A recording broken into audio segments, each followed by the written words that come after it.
Good morning everybody and welcome to London Trophy Company's blog. This is the second episode. This morning is a brief blog but an important one. Some of you may already know, on Monday this week we lost our founder, Mr. Jim McGrath, who died peacefully after a very long illness. Our thoughts as a company are with his wife and his daughter and son, Paul, who is still a major part of our organisation, as most of you well know. Grandchildren, his brothers John and Pat, and the extended family, of whom there are many, both in England and around the world.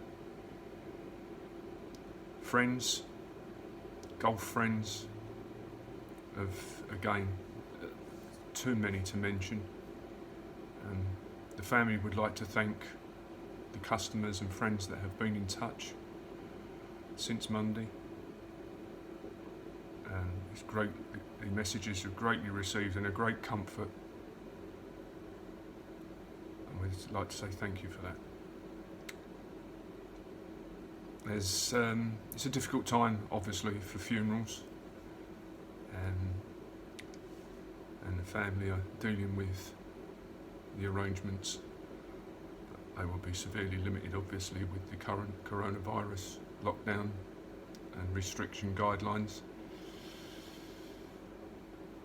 I know most of you who knew Jim will have the family and him in your prayers, and again we thank you for that.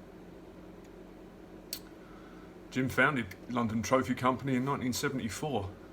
When he started it off, he was torn between his love of golf and various other things, and one of the initial things he set up in the company was a golf showroom where you could try out your clubs, and very advanced when you consider that sort of virtual situation is now available in different formats around the country. It didn't take him long to realise that golf was a very, very competitive marketplace, and he turned his hand to trophies. He built the business first from 653 Holloway Road, where London Trophy Company became one of North London's leading trophy outlets. He also had a company in Enfield Trophy Company, and that's where I first met Jim in 1985. A gate crashing by his son Paul to my 21st birthday party. Subsequent couple of years of playing football together, but it was almost an initial instant turning point in my life, because I was frustrated with my career at the time and looking for something new. And involvement in sport and engraving, which I already was doing at my old company,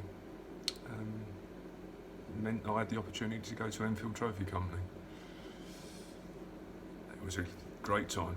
Paul and I worked together for a while before he moved on to other things, and I stayed there in Avenue Parade for a year. Jim and I's relationship grew during that period, and his dream was to start competing with the trade suppliers around the country.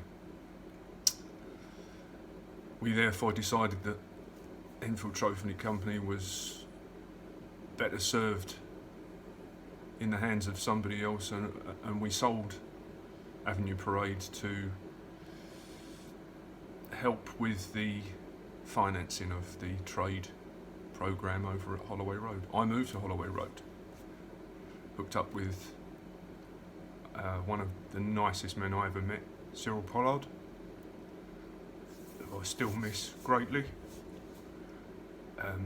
and we spent 15 years, 12 years actually, before we moved to 637 Holloway Road. That was Jim's moment of glory, moving into a much newer, very, very modern unit.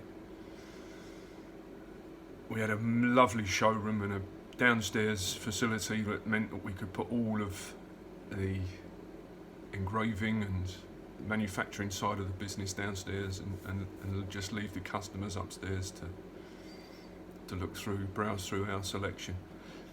We were right next to the Allied Irish Bank at that time, and many customers would come in to see Jim and his wife Dot. It was a lovely time. It was a great time. We sold lots of Irish product, and it was a friendly family atmosphere. Paul came back into the business in 2005, and myself and Paul were then given the chance to take the business on. Jim retired, and we took the business on, and here we are today. And we've moved again since then, obviously, as most of you know, into Bounds Green, and we're on the industrial estate now in Bounds Green. And although this difficult time is proving, I wouldn't say stressful, but trying, we have to be innovative, and we have to come up with new ideas and ways of moving forward, and that we're doing. Jim suffered a major stroke 9 years ago, and his health was severely restricted by the stroke, as again many of his friends and close colleagues know. He spent the last 5 years of his life in a nursing home next to Old Fold Manor Golf Club, and we'd like to thank the staff of the nursing home for all of their help and support that they gave Jim during his final years.